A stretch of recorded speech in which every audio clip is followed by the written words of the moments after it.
Assalamualaikum students.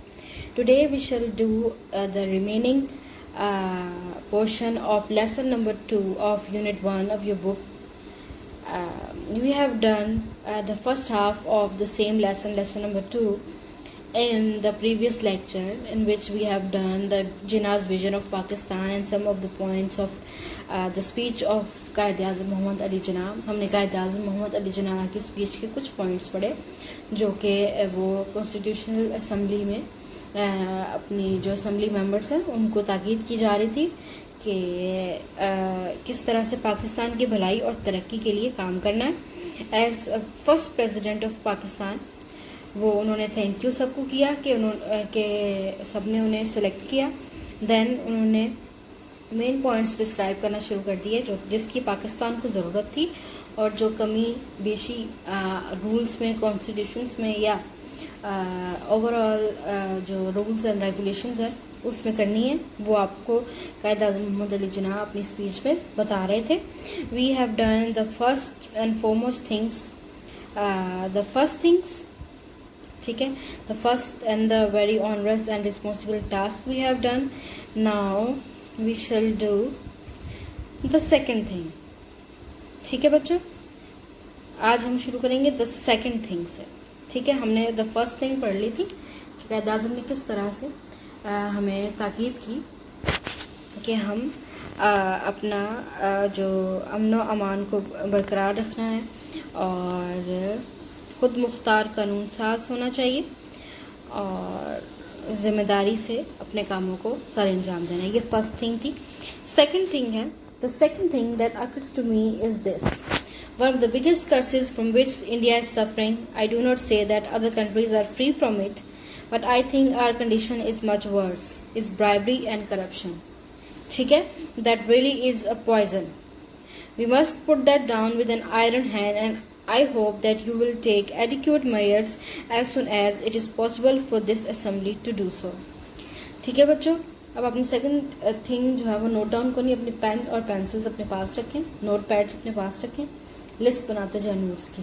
Second thing क्या है? कायद-ए-आज़म मोहम्मद अली जिन्ना कह रहे हैं कि जो मेन चीज़ें जो हमें बर्बाद करती हैं, तबाह करती हैं एज अ नेशन, जो कि पूरी दुनिया में भी पाई जाती हैं लेकिन शायद यहाँ ज़्यादा हैं इंडिया में, वो हैं याद रहे कि पाकिस्तान और इंडिया बनने से पहले दोनों ममालिक इकट्ठे थे, इसलिए उन्होंने इंडिया का जिक्र किया।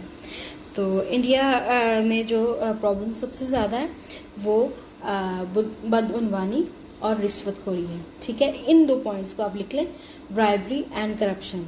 We have to arrest these two things because they are poison, दूसरी चीज़ जो मेरे जहन में आती है वो ये है कि सबसे बड़ी लानत जिसमें हिंदुस्तान गिरफ्तार है, मैं ये नहीं कहता कि दूसरे ममालिक इससे पाक हैं, लेकिन मेरे ख्याल में हमारी हालत इनसे बदतर है। ठीक है, पॉइंट टू बी नोटेड, वो है रिश्वत और बदउनवानी। ठीक है, यकीनन एक जहर है, हमें आनी हाथों से इसे निपटना चाहिए। मुझे उम्मीद है कि आप जल्द अज जल्द काफ़ी इकदाम उठाएंगे जहां तक इस असम्बली के लिए ऐसा करना मुमकिन हो। ठीक है, सेकेंड पॉइंट ये फाइंड आउट किया है कि ये चीज़ें अगर डिलीट कर दें या कट ऑफ कर दें एक नेशन से, तो तब ही एक खुशहाल नेशन बन सकती है, बदउनवानी और रिश्वतखोरी। The next thing that strikes me is this: here again it is a legacy which has been passed on to us, along with many other things, good and bad, has arrived this great evil, the evil of nepotism and jobbery. एक और चीज जो मुझे परेशान करती है, एक बार फिर एक मिरास हमारे पास आई है, बहुत सी दूसरी चीजों के साथ, अच्छी और बुरी, ये बदतरीन बुराई हम तक पहुंची है और वो बुराई अकरबा परवी और बदउनवानी है। ठीक है, नेपोटिज्म या अकरबा परवी जो मीनिंग लिखा है, इसका मतलब होता है कि अपने जानने वालों को बेजा रियायत देना। जैसे कोई गवर्नमेंट आती है तो वो jobs and all the good things जो है वो अपने रिश्तेदारों या अपने जानने वालों में बांट देती है। ठीक है, तो किसी अपने रिश्तेदारों को बेजा रियायत देना इज नेपोटिज्म। ठीक है, मतलब इसको आप फेवरेटिज्म भी कह सकते हैं कि जो आपके फेवरेट्स हैं आप उन्हें ही जॉब्स दे दें, आप बाहर में आ गए हैं, यू कैन डू एनीथिंग। ठीक है, तो ये नेपोटिज्म है। और जॉबरी वही करप्शन को कहते हैं। ठीक है, बदउनवानी का एक दूसरा सिनोनिम है ये jobbery. I want to make it quite clear that I shall never tolerate any kind of jobbery, nepotism, or any influence directly or indirectly brought to bear upon me. Whenever I will find such a practice is in vogue or is continuing anywhere, low or high, I shall certainly not continue it. ठीक है, countenance it. मैं ये वाज़ेह करना चाहता हूँ कि मैं किसी काम की किस किस्म की बदउनवानी या कोई भी बिला वास्ता या बिल वास्ता दबाव बर्दाश्त नहीं करूँगा। जब कभी मुझे पता चले कि जहाँ कहीं कोई ऐसा काम हो रहा है ये जारी है या जारी है, ये नहीं आता है, छोटी या बड़ी सतह पर यकीनन मैं इसे बर्दाश्त नहीं करूँगा। ठीक है, now as a president, as a leader, वो आपको ये कह रहे हैं, कायदे आज़म अपने असेंबली मेंबर्स को कह रहे हैं कि अगर मेरे सामने कोई भी ऐसी फेवरेटिज्म, नेपोटिज्म या करप्शन आई तो मैं उसको बर्दाश्त नहीं करूंगा। ही और शी विल बी पनिश्ड। ठीक है, ये पॉइंट भी आप नोट कर लें। I know there are people who do not quite agree with the division of India and the partition of the Punjab and Bengal. Much has been said against it, but now it has been accepted. It is the duty of every one of us to loyally abide by it and honorably act according to the agreement, which is now final and binding on all. ठीक है, क्या कह रहे हैं कायदे आज़म? मुझे इल्म है कि ऐसे लोग मौजूद हैं जो हिंदुस्तान, पंजाब और बंगाल की तकसीम से इत्तेफाक नहीं करते। इसके खिलाफ बहुत कुछ कहा गया है, लेकिन अब इसे तकसीम कर लिया गया है। ये अब हम सबका फर्ज है कि पूरी वफादारी के साथ इस पर कायम रहें और बाइज्जत तरीके से इस मुआहदे का एहतराम करें जो कि हतमी और सबको पाबंद करने वाला है। ठीक है, जैसे एक लीडर हुक्म देता है, जैसे आपके प्रिंसिपल जो है आपको एक ऑर्डर पास करते हैं कि जी ये होगा स्कूल में, ये रूल्स हैं। Same is the case with कायदे आज़म। वो आपको एज ए लीडर अपने जो असेंबली मेंबर्स हैं वो उन्हें ये ताकीद कर रहे हैं कि मुझे पता है कि ये तकसीम, जो डिवीजन हुई है, ये सबको जो है काबिल कबूल नहीं है, बट लेकिन अब आप सबका, हम सबका फर्ज है कि हम जो है इसको बाइज्जत तरीके से एक्सेप्ट करें और इसके खिलाफ कुछ ना सोचें, बल्कि इसकी तरक्की के लिए अब कुछ प्लान्स बनाएं, क्योंकि आप इस स्टेट और इस असेंबली के मेंबर्स हैं। But you must remember, as I have said, that this mighty revolution that has taken place is unprecedented. One can quite understand the feelings that exist between the two communities, wherever one community is in majority and the other is in minority. But the question is whether it was possible or practicable to act otherwise than what has been done. A division has to take place. लेकिन तुम्हें याद रखना चाहिए, जैसे कि मैंने कहा है, कि ये ताकतवर इनकलाब जो कि बर्पा हो चुका है बेमिसाल है।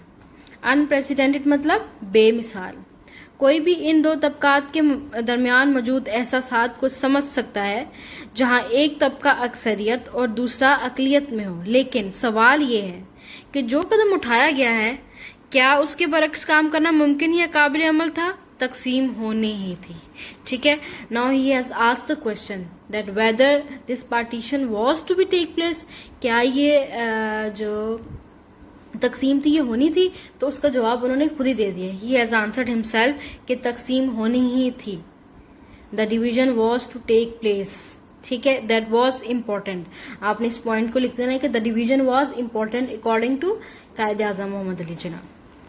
On both sides in Hindustan and Pakistan, there are sections of people who may not agree with it, who may not like it, but in my judgment, there was no other solution, and I am sure the future history will record its verdict in favor of it.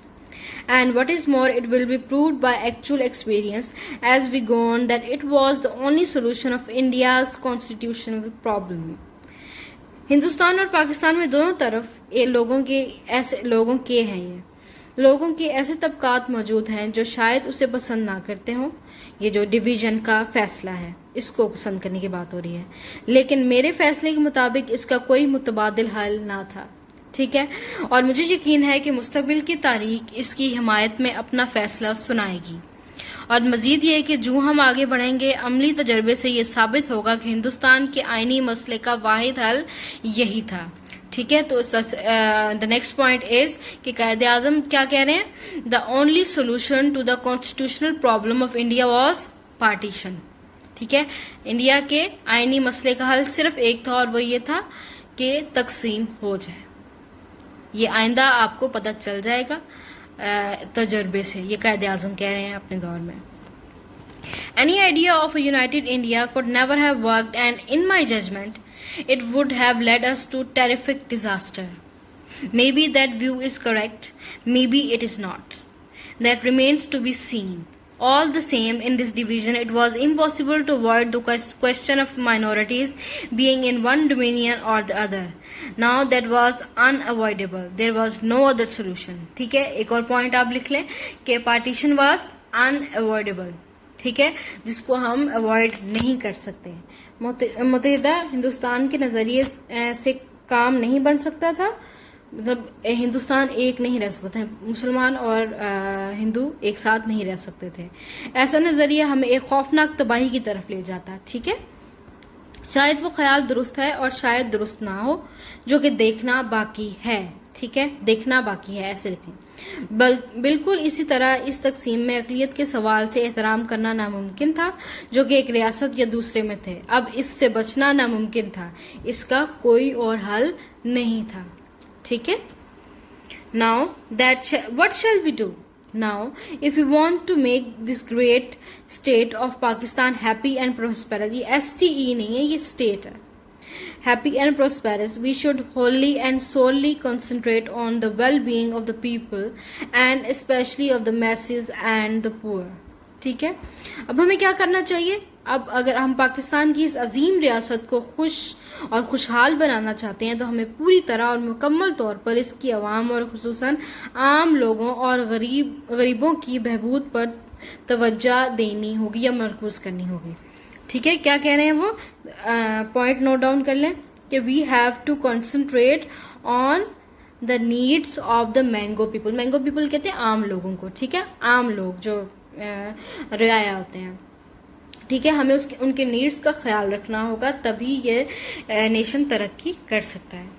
If you will work in cooperation, forgetting the past, burying the hatchet, you are bound to succeed. If you change your past and work together in a spirit that every one of you, no matter to what community he belongs, no matter what relations he had with you in the past, no matter what is his color, caste or creed, is first, second and last a citizen of this state with equal rights, privileges and obligations, there will be no end to the progress you will make.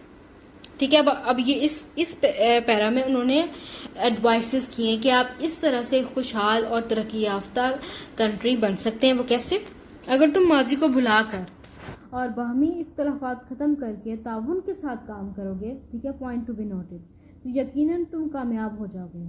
अगर तुम माजी को तब्दील करो और पूरे जज्बे के साथ काम करो, कतई नज़र इसके कि तुम में से हर कोई किस तबके से ताल्लुक़ रखता है। ठीक है, ये नहीं देखना, फेवरेटिज्म नहीं करनी कि मैं जी इस कास्ट का हूँ तो अब मैं इसी कास्ट के लोगों को फेवर करूँगा।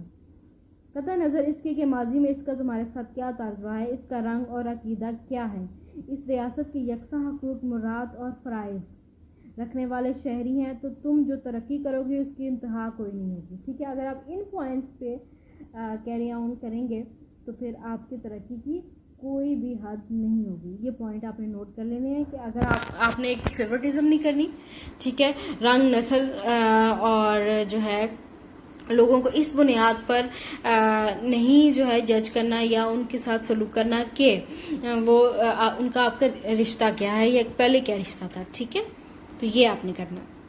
आई can not emphasise it too much.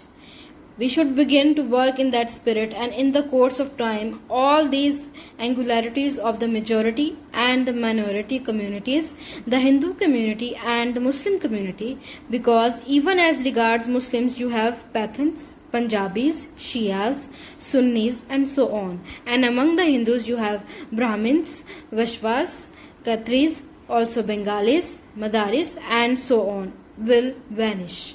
ठीक है, मैं इस पर ज़्यादा जोर नहीं दूंगा। हमें इस जज्बे के साथ काम करना शुरू करना चाहिए और वक्त गुजरने के साथ अक्सरियती और अक़लियती तबके के इख्तिलाफात और इम्तियाज़ात यानी हिंदुओं और मुसलमानों के दरमियान ये इख्तलाफात ख़त्म हो जाएंगे। जब तक जहां तक मुसलमानों का ताल्लुक है, इनमें पठान, पंजाबी, शिया, सुन्नी और इसी तरह के तबकात मौजूद हैं। सो आपने तबका नहीं देखना, you have to see the reality. In order to prosper, तरक्की करने के लिए आपको सच्चाई देखनी है। और हिंदुओं के दरमियान ब्राह्मण, वैश्य, कश्तरी, बंगाली और मद्रासी और इसी तरह के और तबकात मौजूद हैं। Indeed, if you ask me, this has been the biggest hindrance in the way of India to attain freedom and independence. We would have been a free people long ago. No power can hold another nation.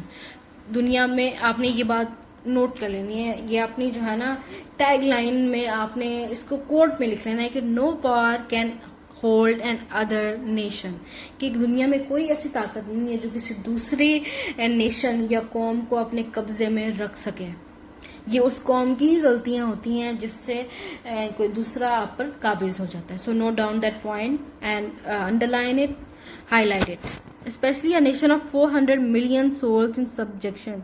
Nobody could have conquered you, and even it had happened, nobody could have continued its hold on you for any length of time but for this.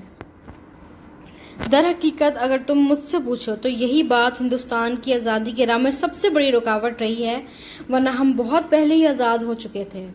कोई भी ताकत किसी दूसरी कौम को गुलाम नहीं रख सकती, और ख़ास तौर पर 400 मिलियन इंसानों को कोई भी आपको फतह नहीं कर सकता। और अगर ऐसा हो भी जाता तो कोई भी आप लोगों को देर तक अपने ज़ेरे तसल्लुत या ज़ेरे हिरासत नहीं रख सकता था। लेकिन सिर्फ इसी वजह से, यही वजह कौन सी, कि जो हम तबकात और कलर क्रीड की वजह से एक दूसरे से नफरत करने लग जाते हैं, दूर हो जाते हैं, तो यही जो लूप होल्स हैं, गलतियां हैं, ये दूसरे कौमों को हमारे ऊपर मुसल्लत कर देती हैं। सो कायदे आज़म इज़ फॉरबिडिंग दिस, कायदे आज़म कह रहे हैं कि ऐसा जी। तो that was all for today. जो भी आपको समझ नहीं आया, ये क्लियर नहीं हुई बातें, आप उसको मुझसे पूछ सकते हैं। And do read your lessons, and ये सारे पॉइंट्स आपने अच्छे तरीके से ज़हन नशीन कर लेने। ये सिर्फ मार्क्स हासिल करने के लिए या आपको जो है सेकेंड ईयर क्लियर करने के लिए नहीं है आपको पढ़ाया जा रहा। ये बहुत इंपॉर्टेंट बातें हैं जो आपने भी अगर ज़हन नशीन कर ली एज अ नेशन, अगर आप थोड़ा थोड़ा हिस्सा डालेंगे तो आपकी जो नेशन है वो प्रॉस्पर कर सकती है और हैप्पी हो सकती है। So keep these points in your mind and study hard, and we shall conclude this lesson in the next lecture. ठीक है, तब तक आप इसे प्रिपेयर करें और नोट्स बनाएं। टेक केयर, अल्लाह हाफिज।